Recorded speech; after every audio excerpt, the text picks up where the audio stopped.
नमस्कार मित्रांनो, सुवर्ण कोकण युट्यूब चॅनलमध्ये मी आशिष नाटळकर तुमचं सगळ्यांचं पुन्हा एकदा स्वागत करतोय। तर मित्रांनो, आज आहे मागी गणेश जयंती आणि त्या निमित्ताने आज मी आलो होतो भद्रकाली मंदिरामध्ये। तर त्या ठिकाणी आपल्याला विशाल दादा भेटलेत, म्हणजे विगामी युट्यूब चॅनलचे क्रिएटर विशाल मसूरकर। तर आपण त्यांच्या घरी आलोय आणि आपल्यासोबत अजून 2 युट्यूबर आहेत, पराग कुबल स्वर्गीय कोकण आणि अमोल सावंत व्लॉग। तर भरपूर धमाल येणार आहे या व्हिडिओमध्ये। तर मित्रांनो, या व्हिडिओमध्ये आपण विशाल दादाच्या विगामी या युट्यूब चॅनल बद्दलची सर्व माहिती घेणार आहोत आणि पराग सोबत आणि अमोल सोबत देखील भरपूर गप्पा मारणार आहोत। तर यासाठी हा व्हिडिओ नक्की शेवटपर्यंत बघा आणि व्हिडिओ कसा वाटला ते आम्हाला कमेंट बॉक्सद्वारे नक्की कळवा। मंडळी, मगाशी मी तुमका बोललेले की आज आम्ही विशाल दादाच्या घराकडे गेलो आणि सोबत आपल्या स्वर्गीय कोकण पराग कुबल आणि अमोल सावंत व्लॉगचा अमोल अशा आम्ही चौघेजण गेलो आणि सोबत आपल्या शिवराम हे पराग दादाचे मित्र असतात। माझे म्हणण्यानुसार ते आता सगळे युट्यूबरचे मित्र असतात ते आता। तर मंडळी, आम्ही ऍक्च्युली घरातच बसणार होतो, पण कसं गावाकडे गेल्यावर ना खयात बसान गजाले मारूची जी एक मजा असताना ती खयच नाही, ते आता म्हणजे असं लुप्त होत चालला सगळा। हा, पण हे जे असे गजाले 1-4 मित्र भेटले ना की भरपूर मजा येतात। तर सेम आपण असे गजाले मारतलो, विशाल दादाच्या चॅनल विषयी माहिती घेतलो, अजून काय पराग दादाचे वगैरे काय प्रश्न असतील आणि अमोलचे असतील तर ते देखील आम्ही घेतलो या इंट्रो मुलाखतीमध्ये। तर याच्यासाठी हा व्हिडिओ नक्की बघा। तर विशाल दादा, सगळ्यात पहिला सुवर्ण कोकणवर तुझं स्वागत असा। धन्यवाद। स्वर्गीय कोकणवर तुझं स्वागत असा आणि अमोल सावंत व्लॉगवर तुझं स्वागत असा। स्वागत आहे तुमचा आमच्या रेवंडी गावात आणि विगमी या युट्यूब चॅनलवर सुद्धा। तर कसा वाटला आमचा गाव रेवंडी? एक नंबर, मस्त। म्हणजे आता माका सगळ्यात सीन आवडलो तर आम्ही या पूर्ण काय तर शेळी बोलतात नाही का, शेळ बोलतात पाण्याची, शेळीत नाही लोक कोपऱ्यात आणि रस्तो एकदम असं पायवाट असा पूर्ण मजा येईल। तुमका राईट सांगत होतो मी, तुम्ही काय गेला सरळ आमका सांगितलं सरळ, आम्ही गेलो पुढे पण इलो परत मागे। आणि माका एक गोष्ट जाणवली प्रकर्षाने की आज मी माझा नशीब समजतोय की मालवणी सम्राट बरोबर राजेंद्र कांबळे यांच्या जन्मभूमीत आपण आज विशाल दादाच्या निमित्तानं म्हणा किंवा गणपतीच्या मागे जे गणेश जयंतीच्या निमित्तानं म्हणा आपण एकत्र भेटलो। ही एक माझ्यासाठी आयुष्यातली अविस्मरणीय क्षण, अविस्मरणीय एक असा।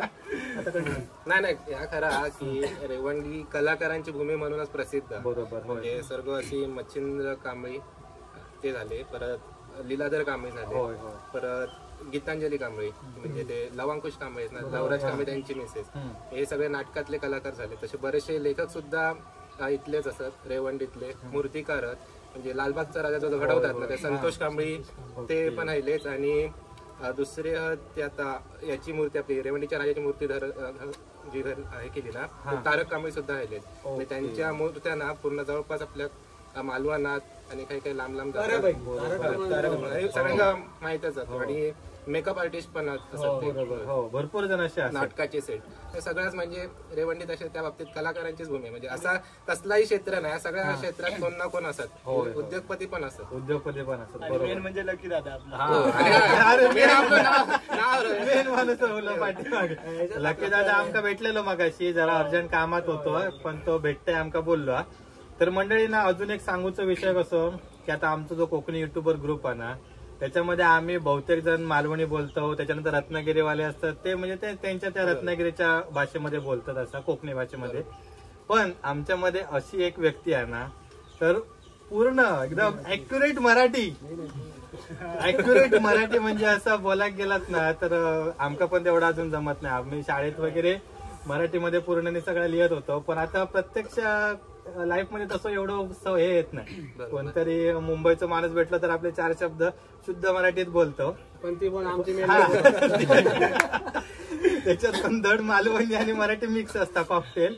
पण विशाल दादाची शुद्ध मराठी, अरे बाप रे, डिक्शनरी करून बसूचा लागतं काय विशाल दादा जे काही शब्द पाठवतात ना, त्याचं चॅनलचं नाव इतकं माका भावला की विचारांच्या गर्दीतला मी। मग आमचे ग्रुपवरचे जोक पण असतात ते पण आम्ही असेच असतो, दादा तुमच्या विचारांच्या गर्दीत आम्हाला कुठे जाम मजा असते ग्रुपला भरपूर। पण आणि ना यांच्या चॅनलचं नाव पण दादा माका एक सांग की विचारांच्या गर्दीतला मी म्हणजे आउट ऑफ द माइंड, म्हणजे कोणी आम्ही पण तेवढं नाही विचार करू शकत। आम्ही काय एखादा आता कोकणातले माणूस असावं तर कोकणावरून एक नाव ठेवतो किंवा स्वतःच्या नावाचा एक डायरेक्ट व्लॉग म्हणून आपण असं क्रिएट करतो। पण विचारांच्या गर्दीतला मी, ह्याच्या मागची अशी काय स्टोरी असा? ऍक्च्युली मी 2017 साली सुरू केलेलं युट्यूब चॅनल आणि तेव्हा डोक्यात असं होता की काहीतरी पॉझिटिव्ह थॉटचं वगैरे काहीतरी आपण हे करायचं. ओके. तर त्या काय जमला नाही बघा. कारण पॉझिटिव्ह म्हणजे मी जरी बऱ्याच जण सांगतात की व्हिडिओ मध्ये तू सिरियस दिसत आहे, प्रत्यक्ष आयुष्यामध्ये मी अजिबात सिरियस नसते. म्हणजे असा ज्या चालला ना समोर ताच मी असे. तर मग नंतर 2021 मध्ये लॉकडाऊन मध्ये पुन्हा नव्याने सुरुवात केली चॅनलची आणि बदलापूरला मी राहतो मुंबई. तर असंच पावसात बाहेर पडलेलो आणि जसा आता नागमोडी वळणाचा रस्ता तुम्हाला दिसला तसा सेम बदलापूरमध्ये एक मला रस्ता दिसला आणि मला तेव्हा असं वाटलं की कुठेतरी पुन्हा सुरुवात करावी. त्या रस्त्याचा एक शूट केलं आणि जस्ट असंच टाकलं बोललं की पुन्हा नव्याने सुरुवात करूया आणि त्याला बऱ्यापैकी व्ह्यूज पडले आणि मग पुन्हा मग ही जर्नी आपली सुरू झाली. आणि त्याच्यामध्ये विचारांच्या घरीतला मी हे नाव आधी ठेवलेलं, ते नाव जास्त मोठं वाटायला लागलं म्हणून मग त्याच विग मी हे केलं. म्हणजे तो उच्चार आणि ते नाव विग मी इंग्लिश मध्ये जरी असलं तरी त्याचा म्हणजे पूर्ण वाक्याचा विचारांच्या गर्दीतला मीच आहे. असं विचारायचं सुचलं कसं? सुचलं असं म्हणजे मी कधी कधी जास्तच विचार करते म्हणून गर्दी होता ती. दादा, तर मला असं विचारायचं आहे की सध्याचं मुंबईतलं जीवन हे प्रत्येक सेकंदागणिक मोजलं जातं आणि या एवढ्या ह्याच्यात ना या एवढ्या विचारांच्या गर्दीत म्हणजे कसं काय शूट करायचा विचार करतो असं मला विचारायला. मी तर म्हणेन कोरोनाचे मी आभार मानतो. कोरोनाचे आभार मानतो कारण कसं माहिती, कोरोना सुरू झालो, लॉकडाऊन लागलो आणि घरातनं काम करायची संधी बरोबर. तर ट्रॅव्हलिंगचा जो वेळ असता, आता माझं ऑफिस बदलापूर ते ऑफिस साधारणतः 2 तासाचा एका साईड. अरे बापरे. ऑफिस काय? लोअर पर. अरे बापरे. म्हणजे लोअर परेल म्हणजे डायरेक्ट शिफ्टिंगच पूर्ण झाला सेंटर वरून वेस्टर्न. तर 2 तास जायला 2 तास यायला 4 तास झाले. ऑफिसातले 8 तास ऑफिशियल ड्युटीचे, पण वेळेत कधी कोण निघणार नाही. बरोबर. तो थांबला म्हणून माका थांबवचं लागलं. म्हणजे ते 8 तासाचे कधी 10 तास होतात ते माहिती नाही. म्हणजे साधारणतः 14 तास घराच्या बाहेर. लॉकडाऊन मध्ये वेळ मिळालो, मग साधारण 6-6:30 लॉग आउट मारलं की वाईस जरा काहीतरी फेरफटका मारता मारता शूट. मग लोकेशन बघून इलो की मग नंतर मग शनिवार रविवार सुट्टी असतात तेव्हा बाकीचा सगळा शूट वगैरे करून घेतो. बरोबर. आणि मग परत मग लॉकडाऊन निघालो ऑफिसवर. तर मग जो प्रवासातला 2 तासाचा वेळ होता ना तो मग एडिटिंग मध्ये वापरता आला. पण ट्रेन मध्ये बदलापूरला जागा गावतो एडिटिंग करू बसा. जागा मिळाल्या तरी काय आपला व्हॉइस ओव्हर वगैरे आधीच घरी करून ठेवायचा शांततेत आणि सगळा पॅच मारून फक्त ते पॅचवर्क याच्यामध्ये ट्रेन मध्ये. तर बघा मंडळी, विषय कसं की सगळ्यात ना मुंबईत राहणारे जे युट्यूबर असतात ना त्यांचे ना भरपूर प्रॉब्लेम. म्हणजे जेव्हा ते गावात येतात ना अगदी 2 दिवस किंवा 3 दिवस एवढ्या जीवनात वेळ काढून लोकांसमोर प्रेझेंट तेवढं नाही पॉसिबल होत नाही. भरपूर मेहनत करतात. सध्या त्यांच्या चॅनलवर 1000 सबस्क्रायबर असतात. पण ऍक्च्युली ना माका यांच्या चॅनलची खासियत काय वाटली की म्हणजे पुन्हा आपण प्रेझेंट करतो आपल्या कोणती गोष्ट प्रेझेंट करूच्या व्हिडिओ मधून त्या एक प्रॉपरली दाखवतात. व्हिडिओ एडिटिंग असून देत किंवा अजून काही इतरचे म्हणजे आपण टेक्निकल व्हॉइस ओव्हर वगैरे एक नंबर असतात. पण आमचं सुवर्ण कोकणचा उद्देश किंवा आमच्या कोकणी युट्यूबर्सचा ना एक उद्देश असो असा की काही जणांचे आता मोठे युट्यूबर झाले ते मोठे झालेच, म्हणजे त्यांची कोणतीही जरी व्हिडिओ टाकले तरी त्याला व्ह्युअर्स मिळतात. पण हे असे छोटे युट्यूबर्स असतात किंवा त्याच्यानंतर आमच्यासारखे जे त्यांनी नुकताच चालू केले युट्यूब चॅनल, तर त्यांचे व्हिडिओ कोणापर्यंत तरी पोहोचाक हवे म्हणून आम्ही ह्या एक वर्ष ग्रुप काढून आणि आम्ही कोकणी युट्यूबरची एक सिरीज काढली. मी तुला मागे पण सांगितलं की आता पण तुझी कन्सेप्ट सगळ्यांपेक्षा बरोबर. हो. आणि खरंच अगदी मोठा मीटअप नाही पण या छोट्या छोट्या व्हिडिओतून किंवा प्रत्येकात प्रेझेंट करणं हे चांगलं म्हणजे युट्यूब मध्येच चांगलं एक प्लॅटफॉर्म निवडलेलं मागे आपलं बोलणं झालं. सगळ्यांना एकत्र भेटणं शक्य नाही होत. कोणाच्या काय ना काय अडचण येते. परत मुंबईतले काही जण त्यांना शनिवार प्रत्येकाला सुट्टी नसते. परत फॅमिलीला वेळ द्यावा शनिवार नाहीतर बायकांच्या ऐकायला सगळ्यांच्याच बायका बोलतात नाही काकांच्या बोलतात. आणि दुसरा असं आहे की कसं एकत्र युट्यूबचं म्हणजे आपला मीटअप करून ना खूप कठीण आहे. कारण आपल्या ग्रुप जरी कोकणी युट्यूबच असतं तरी मला वाटतं 50% मुंबईत राहतात आणि 50% गावात राहतात. आता सेंटर पॉईंट शोधूचं लागत. सेंटर पॉईंट तर भरपूर म्हणजे आता जवळपास 5-6 महिने झाले या ह्याच्यावर विषयावर चालू आहे. आणि तसं जर सेंटर पॉईंट शोधूचं झालं तर मग आपलं लाखाचं बजेट जातं आरामात. म्हणून त्याच्यासाठी थांबलेले आहेत सगळे. तर आपलं तो नाही, पण श्रीरसटच बरं आता माझं असं मत आहे की काही गोष्टी हो एक ठराविक वेळ येऊची लागते. बरोबर. आता पण आज विशाल दादा आज आता विशाल दादा भेटायचं पण कसं मागे गणेश जयंतीचं मुहूर्त येईल. म्हणजे मी पण दादाक बोललेलं की बाबा तू किती दिवस असतलं तर 5 तारीख पर्यंत बोललेलं मागा. पण मी काय विचार केलेला आहे की म्हटलं लगेच घाईत जायचं वगैरे. तर आम्ही 4 जणांची अशी चर्चा झाली, अजून पण होते. अक्षय होतोय तर तो एक येऊ का नाही. लक्की दादा पण जरा कामात असल्यामुळे आता तो पण आज दिलो असतो. झाला तर चांगला होता. त्यामुळे मस्त पैकी आता गजाली मारतो. करू तर दणक्यात, लेट पण आणि मीटअप कॉलॅब हे होकच आहे कारण खूप फायदा होता या खूप फायदा होता. आणि सबस्क्रायबर बेस तर वाढताच तो, पण टेक्निकल जे पॉईंट असतात ना ते असे चॅटिंग मध्ये बोलून किंवा फोनवर प्रत्यक्ष भेटल्याशिवाय ते साध्य होतच नाही आणि कळत पण नाही. हे तर माझं प्रामाणिक मत आहे. कारण पावसच्या मीटअपचं आणि आपल्या श्रीरिसॉर्टच्या मीटअपचं माका एक पर्सनल जर विचारलं तर माका खूप फायदा झाला होताच. मीटअपचा फायदा इव्हन आपला जो ग्रुप आहे ना व्हॉट्सअपचा त्याचाही खूप फायदा होतो. खूप फायदा हो. आणि म्हणजे सगळेजण ज्या ठिकाणी युट्यूबर्स असतात ना ते सगळे जॉईन होतात. आणि प्रत्येक म्हणजे कोकणातले युट्यूबर्स असून दे किंवा मराठी युट्यूबर प्रत्येकाची एक ना स्टाईल वेगळी आणि प्रत्येकाची कन्सेप्ट वेगळी आहे. म्हणजे तुमका असं वाटत असतं की यांचं सबस्क्रायबर बेस कमी म्हणून तुम्ही त्यांना सबस्क्राईब करताना किंवा अजून कुठलं त्यांचं 1.5 लाख 2 लाख 3 लाख सबस्क्रायबर असतात त्यांचे व्हिडिओ चांगले असतील असं अजिबात नाही. वेळेप्रमाणे आणि आपल्या मेंटॅलिटी माइंड प्रमाणे तो आपण प्रेझेंट करत आणि मेहनत तर जो लाखभर सबस्क्रायबर घेऊन चालतात तेवढीच आणि जो 1000 सबस्क्रायबर घेऊन चालतात मेहनत तेवढीच तेवढाच जागरण म्हणजे पब्लिकला सांगू असं हे वाटत नाही की अक्षरशः 2-2-3-3 वाजेपर्यंत जाग्या राहायचं लागतं. एडिटिंग असतं त्याच्यात. जर एडिटिंगचा विषय आज जर नाही एडिटिंगचा विषय किंवा व्हिडिओ नाही आपल्याकडे तर महत्वाचा विषय काय असता सध्या युट्यूबवर काय चाललं याचा ऑब्झर्वेशन साठी ते व्हिडिओ प्रत्येकाचे किंवा जसं वेळ मिळत तसं त्या याचे बघूचे लागतात. सगळ्यांचे व्हिडिओ पण बघूचे लागतं. त्याच्यानंतर आपलं अपलोडिंगचं आणि जागरण 2 वाजेपर्यंत सगळे बरेच जण असतात. आणि असं गोंधळ काय होतं म्हणजे ह्याच सर्व गोष्टींमुळे माझ्या मनात एक अशी आयडिया येईल की म्हटलं सगळ्या युट्यूबर्सना एका प्लॅटफॉर्मवर घेऊन यायचं. आता पण काही वेळा माका शक्य होत नाही म्हणून ज्यावेळी माका असे एक वेळ भेटतं किंवा मुहूर्त भेटतं त्यावेळी मी लगेच तो इंटरव्ह्यू घेऊन टाकतोय. तर आज आम्ही मस्तपैकी असे सगळेजण भेटलो. तर दादा आपला जो व्हॉट्सअप ग्रुप आहे त्यामध्ये तू एकदम शुद्ध मराठीमध्ये बोलतो. तर आम्ही काय मालवणीच आहोत तर एवढं काय मराठी येत नाही आम्हाला. पण तुझी एकदम शुद्ध भाषा ही कशापासून सुरुवात झाली किंवा शाळेपासूनच अशी आहे काय? तू पण मालवणी मी पण मालवणीच आहे. खरं आहे. आता कसं तुमचं बालपण वगैरे सगळ्यांचं इथेच गेलं त्यामुळे तुम्ही एवढा फ्लुएंट म्हणजे स्पष्ट मालवणी बोलता. मी पण बऱ्यापैकी बोलतो म्हणजे एवढं 100% येत नाही मालवणी बोलायला कारण घरी पण मराठीत बोलणं होतं. आणि दुसरा विषय मराठी एवढं शुद्ध का बोलतो तर माझं शिक्षण पूर्ण माध्यमिक शिक्षण असो किंवा 12वी पर्यंत शिक्षण तर मराठी माध्यमातूनच झालं. मराठी शाळेतच होतं पूर्ण. आणि दुसरं होतं म्हणजे मला पुस्तकं वगैरे आणि वर्तमानपत्र न्यूजपेपर हे वाचायची आवड आहे.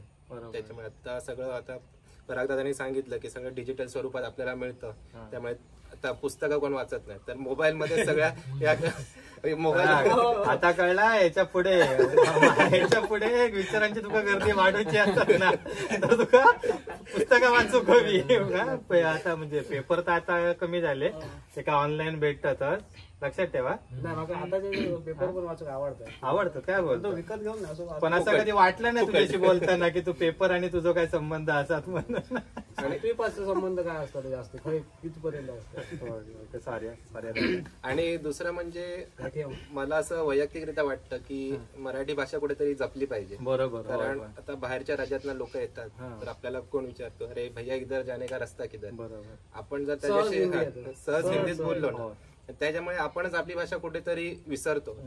आणि ती जपणं आताच्या सध्याच्या घडीला गरजेचं आहे. आता माझा जो सबस्क्रायबर बेस आहे तो हिंदी वर्गीय असेल आणि काही का त्यातनं कमेंटही करतात की तुमचे जे मराठीत व्हिडिओ आहेत ते हिंदीत तुम्ही हे करा किंवा तुम्ही सबटायटल देता. सबटायटल वरती मी काम करीन पुढे मागे पण हिंदीत मी नाही बोलणार. हे म्हणजे माझं प्रामाणिक मत आहे. मी हिंदीत हे नाही बोलणार. मला विचारायचं आहे की तू आता जे सांगितलं भाईयांचं उदाहरण मग ते तू तुझ्या लाईफ मध्ये युज करतोस का तसं किंवा नसतं. कारण बरेचसे जण असे असतात की लोकांना उपदेश देतात. आता तसं म्हणजे तुला वाईट म्हणत नाही मी पण आपल्यापासून सुरुवात व्हायला पाहिजे.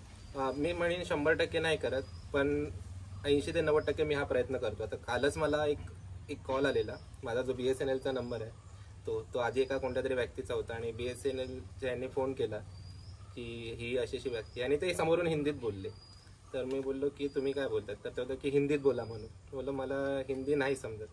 तर तो सुरू झाला की नाही आप इंडिया में रहते हो, आपको हिंदी आने. मी बोललो ठीक आहे मला येते, पण तुमच्याकडे जर मराठी जर असेल कोण बोलणारा तर मी मराठीत बोलतो. तर ते बोलले की ठीक आहे सर, हम मराठी आपके लिए कोई अरेंज करते हैं, उसके बाद फिर आप बता. आणि तो बोलला की ओके धन्यवाद.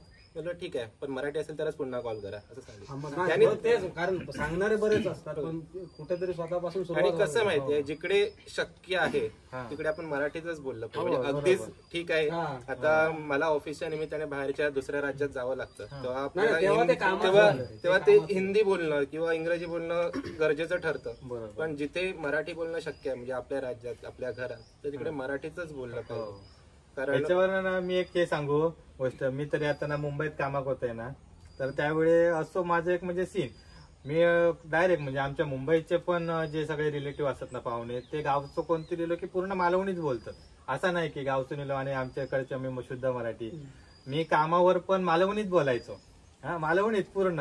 अगदी कोण हिंदी जरी म्हणजे त्याचे भरपूर जण असायचे, बेंगलोरवाले असायचे, UP वाले, मी त्यांच्याशी मालवणीत बोलायचो. आणि ते ना म्हणजे एवढे भारी माणसं ना ते, अरे तेरा ना भाषा मेरे को ना बहुत पसंद आया मेरे को सीखने का है तेरा भाषा. म्हटलं मैं तेरे को भाषा सिखाऊंगा, तू माझ्यासोबत राहू म्हटला, बरोबर शिकायला म्हटलं. अरे हा मालवणी भाषेची ना खरंच खूप म्हणजे ती गोडी आहे, म्हणजे कोणालाही वेळ लावेल. खरं म्हणजे बाबूजींनी ही भाषा 7 समुद्रापार म्हणजे बाहेरच्या पर राज्यात पर देशात मालवणी भाषा वापरली जाते. म्हणजे त्याची नाटकं तिथेही गाजतात. त्यामुळे मालवणी बोली भाषा खरंच खूप गरजेचं आहे. मी आता स्वतः मराठी तर बोलतोच कारण की मातृभाषा आहे, त्याच्यासोबत मी पण आता मालवणी नव्याने शिकतोय काही शब्द वगैरे. छान वाटतं बोलायला. कॉम्बिनेशन पण मस्त वाटतं. ज्यांना नवीन म्हणजे आता येतच असलेले मालवणी, पण ते एक भारी वाटतं.